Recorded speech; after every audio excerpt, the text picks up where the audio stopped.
اس تصویر کو دیکھیں۔ یہ شخص 6 سال کی عمر میں ایران کا ولی عہد بنا اور صرف 22 سال کی عمر میں ایران کا بادشاہ بن گیا۔ اس شخص کا نام رضا شاہ پہلوی تھا، لیکن پوری دنیا اسے شاہ ایران کے نام سے جانتی تھی۔ شاہ ایران ایشیا میں امریکہ کا سب سے بہترین دوست تھا اور یورپی یونین شاہ ایران کو امریکن گورنر کہہ کر بلاتی تھی۔ شاہ ایران امریکی وفاداری میں کافی آگے نکل چکا تھا، لیکن یہ اس بات سے بے خبر تھا کہ امریکہ اس کا دوست ہونا تو دور، اس کی دردناک موت کا بندوبست کرے گا۔ امریکہ نے شاہ ایران کو اپنے ملک میں روشن خیالی لانے کا حکم دیا تو اس نے ایران میں داڑھی اور پردے پر پابندی لگا دی۔ اس کے دور میں اگر کوئی باپردہ عورت گھر سے نکلتی تو پولیس سرے عام اس کا برقع پھاڑ دیتی۔ شاہ ایران نے تمام گرلز سکولز، کالجز اور یونیورسٹیز میں اسکرٹ کو یونیفارم بنا دیا۔ شراب نوشی، رقص اور زنا فیشن بن گیا۔ شاہ کے دور میں ایران دنیا کا وہ واحد ملک تھا جس میں کالجز اور یونیورسٹیز کے اندر شراب کی دکانیں تھیں۔ یونیورسٹیز میں خواتین کی سودے بازی ہوتی تھی اور اس مکروہ کاروبار کو قانونی حیثیت بھی حاصل تھی۔ شاہ ایران کے زمانے میں 2 آرمی جرنیلوں کے ہم جنس پرست بیٹوں نے آپس میں شادی کر لی اور سرکاری سطح پر نہ صرف ان کی دعوت ولیمہ ہوئی بلکہ شاہ اور اس کی کابینہ نے خصوصی طور پر اس تقریب میں شرکت بھی کی۔ شاہ نے امریکہ کی محبت میں ایران میں موجود 24,000 امریکیوں کو سفارتی حیثیت بھی دی، جس پر ایران کی عوام نے سوال بھی اٹھایا۔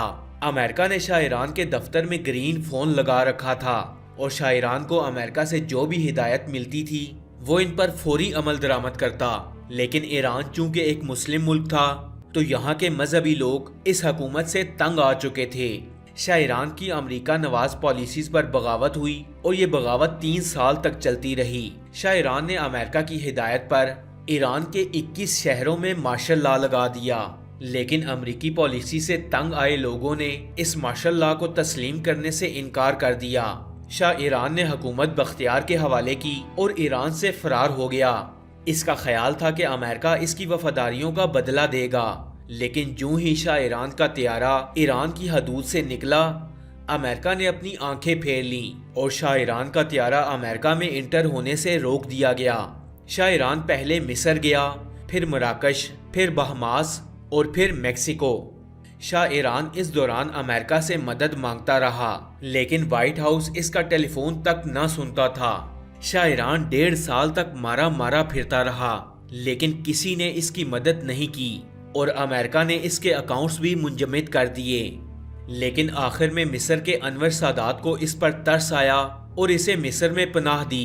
مصر کے شہر قاہرہ میں اس کا انتقال ہوا اور مرتے وقت اس کے پاس اس کی تیسری بیوی کے سوا اور کوئی بھی موجود نہیں تھا۔ لوگ اس کا جنازہ تک پڑھنے نہ آئے اور اس کے بیڈ روم میں ہی اسے دفن کر دیا گیا۔ فرینڈز، یہ کہانی صرف رضا شاہ پہلوی کی نہیں ہے۔ امریکہ کا ہر دوست حکمران اسی انجام کا شکار ہوا۔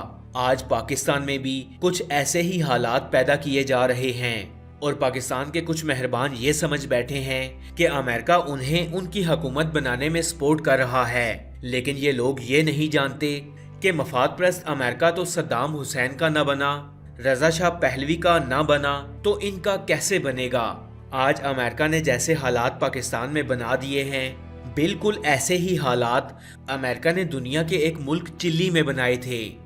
جب چلی کے آمر جنرل پنوشے نے CIA کی مدد سے اپنے ہی ملک کے ایک جنرل الینڈو کی منتخب حکومت پر شب خون مارا تھا، کیونکہ جنرل الینڈو عمران خان کی طرح امریکہ کو پسند نہیں تھا۔ جنرل پنوشے نے اقتدار میں آتے ہی چلی کی عوام کے خلاف آپریشن شروع کر دیا۔ پنوشے کافی عرصے تک چلی پر حکمران رہا۔ اس دوران پنوشے نے امریکہ کے کہنے پر چلی کے ہزاروں شہری قتل کروائے۔ اپنے ملک میں امریکہ کے کہنے پر امریکہ کی ناپسندیدہ تنظیموں پر پابندی لگائی اور امریکہ کی خواہش پر اپنے شہریوں کے انسانی حقوقوں کی دھجیاں اڑا دیں۔ کچھ عرصے بعد جب چلی کی عوام جنرل پنوشے کے خلاف اٹھ کھڑی ہوئی تو جنرل پنوشے لندن فرار ہو گیا۔ اس کا خیال تھا کہ برطانیہ اور امریکہ اس کی وفاداریوں کی قدر کریں گے، لیکن لندن پہنچتے ہی برٹش پولیس نے اسے گرفتار کر لیا اور اسے نظر بند کر دیا۔